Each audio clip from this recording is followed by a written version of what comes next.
Assalamualaikum warahmatullahi wabarakatuh. Selamat pagi siswa-siswi kelas 7 Madrasah Tsanawiyah Miftahul Huda. Bertemu kembali pada pelajaran bahasa Indonesia. Semoga kita semua dalam keadaan baik, sehat walafiat, dan selalu dalam lindungan Allah Subhanahu wa Ta'ala. Amin ya rabbal alamin. Kali ini kita akan melanjutkan pada materi yang telah saya sampaikan pada minggu sebelumnya.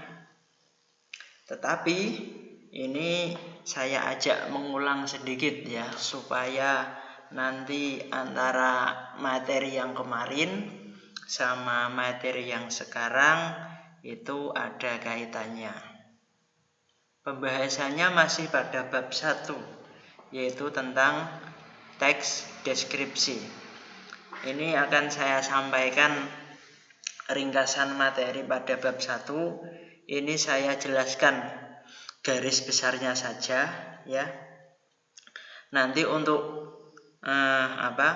lebih jelasnya, lebih terperincinya nanti kalian bisa baca sendiri di buku panduan di modul yang telah dibagikan, atau di buku paket kalian bisa cari di buku-buku e-book di buku internet seperti di Play Store atau di lainnya, itu banyak ya. Oke, langsung saja ke materi.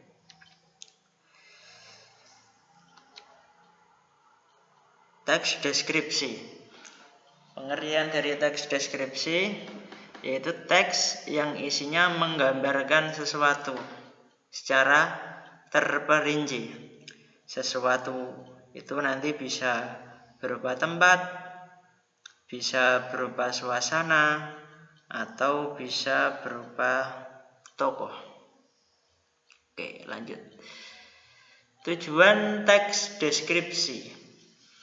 Tujuan dari teks deskripsi itu menggambarkan objek secara terperinci, sehingga pembaca atau pendengar seolah-olah mendengar, melihat, dan merasakan langsung objek yang dideskripsikan.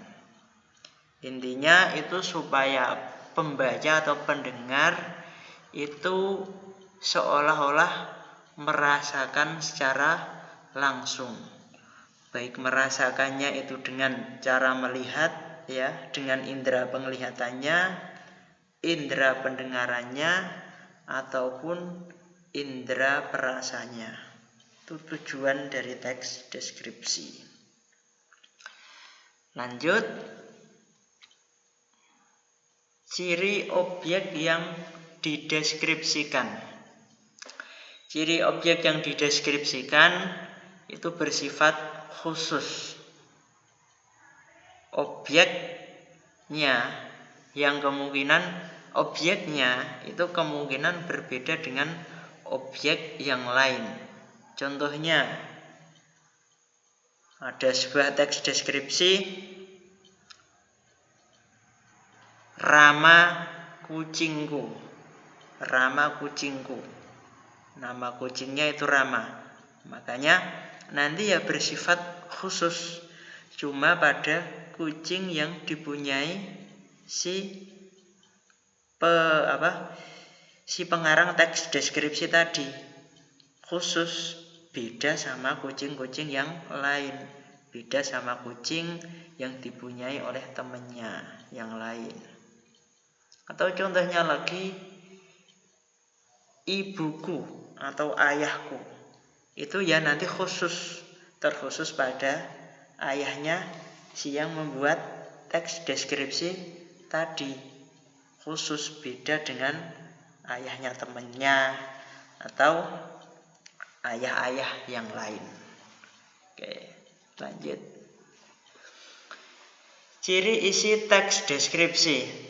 Cirinya isinya memerinci objek menjadi berbagai bagian, menjadi bagian-bagian. Yang kedua, isinya menggambarkan secara konkret atau secara nyata. Kemudian yang ketiga, isinya bersifat personal. Oke, lanjut. Jenis-jenis teks deskripsi. Dilihat dari bentuknya, teks deskripsi ada dua.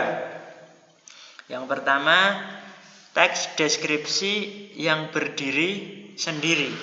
Satu paragraf atau beberapa paragraf, ya, itu isinya memang cuma teks deskripsi yang berdiri sendiri. Kemudian yang kedua, teks deskripsi yang menjadi bagian dari teks yang lain, menjadi bagian dari novel, cerpen, lagu, atau puisi. Kadang kan ada beberapa paragraf atau beberapa alinea yang itu isinya teks deskripsi. Kalian membaca novel atau membaca cerpen, itu sebagian dari paragrafnya atau alineanya itu berisi teks deskripsi. Oke, lanjut. Ciri kebahasaan teks deskripsi. Ciri kebahasaan yang pertama, menggunakan kata khusus untuk mengkonkretkan. Contohnya warna yang dirinci, itu menggunakan kata khusus merah, kuning, hijau. Kemudian yang kedua, menggunakan kalimat rincian untuk mengkonkretkan.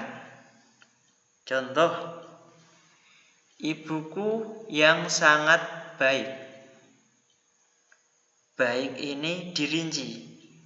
Dia ramah dan tutur katanya lembut kepada siapa saja. Nah, ini adalah kalimat yang digunakan untuk memerinci sifat baik. Sifat baiknya diperinci, ramah dan tutur katanya lembut kepada siapa saja. Kemudian yang ketiga, ciri kebahasaannya menggunakan kata sinonim dengan emosi kuat. Contohnya, pantai itu sangat indah. Bandingkan dengan kalimat setelahnya, yaitu pantai itu sangat elok, permai dan mengagumkan.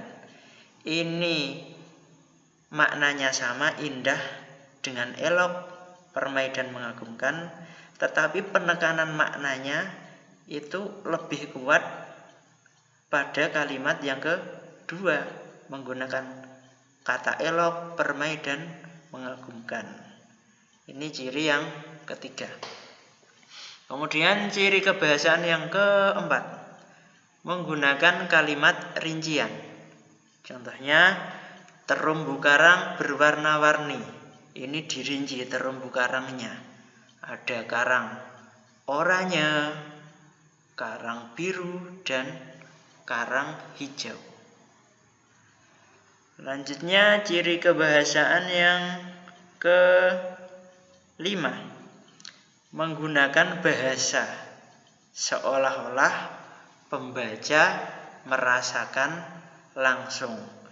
Ini nanti bisa menggunakan bahasa deskripsi visual, ya, seolah-olah itu menggunakan, seolah-olah itu pembacanya nanti bisa melihat sendiri dengan indera matanya atau indera pendengaran, dengan telinga, suara angin yang sepoi-sepoi, suaranya perlahan-perlahan atau gimana itu, ya, atau bisa juga menggunakan indera perasa, ya. Kemudian yang nomor 6, ciri kebahasaannya menggunakan majas atau bahasa kiasan. Lebih jelasnya bisa kalian lihat ini. Majas atau bahasa kiasan sebetulnya Majas itu macamnya sangat banyak sekali. Di sini cuma saya sebutkan 3 ya. 3 ini merupakan majas perbandingan ya. Yang pertama, majas personifikasi. Majas personifikasi yaitu majas yang mana seolah-olah benda mati itu bisa hidup. Seolah-olah benda mati bisa hidup. Contohnya, peluit kereta api menjerit. Peluit kereta api menjerit. Di sini menggunakan kata menjerit ya. Kata menjerit ini kan untuk makhluk hidup ya, untuk makhluk hidup. Tapi di sini digunakan untuk peluit kereta api. Kemudian contoh yang kedua, senja memanggil. Senja memanggil burung kesayangannya. Yang bisa memanggil itu kan makhluk hidup ya, manusia. Tapi masa senja bisa memanggil? Nah, kan mustahil. Nah, ini namanya majas atau bahasa kiasan. Kemudian yang kedua, metafora. Majas metafora itu membandingkan 2 hal karena kesamaan sifat. Contohnya, bunga bangsa gugur di medan laga. Bunga bangsa ini yang dimaksud adalah para pahlawan. Kalau bunga kan secara secara zahir, secara fisik itu kan wangi ya, harum. Kalau bunga bangsa pahlawan itu mengharumkan nama negara, mengharumkan nama bangsa, punya kesamaan sifat. Kemudian yang kedua, dia adalah buah hati orang tuanya. Buah hati ini adalah kebanggaan ya, atau yang yang menjadi kebanggaan, yang menjadi kesenangan ya buat orang tuanya. Kemudian yang ketiga, majas asosiasi. Majas asosiasi yaitu perbandingan dengan kata pembanding langsung. Kata pembanding langsung itu contohnya seperti bagai dan bak. Pokoknya ada kata ini ya, ada katanya. Kata seperti bagai atau bak. Contohnya, mukanya pucat bagaikan bulan kesiangan. Menggunakan kata bagaikan. Oke. Itu majas atau bahasa kiasan. Kemudian lanjutnya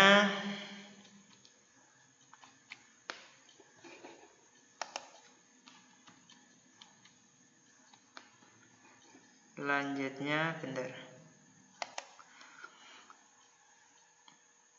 Oke, lanjutnya struktur atau bagian teks deskripsi. Struktur atau bagian teks deskripsi ada 3. Yang pertama identifikasi, kemudian yang kedua deskripsi bagian, dan yang ketiga simpulan. Simpulan nanti ini berisi kesan umum.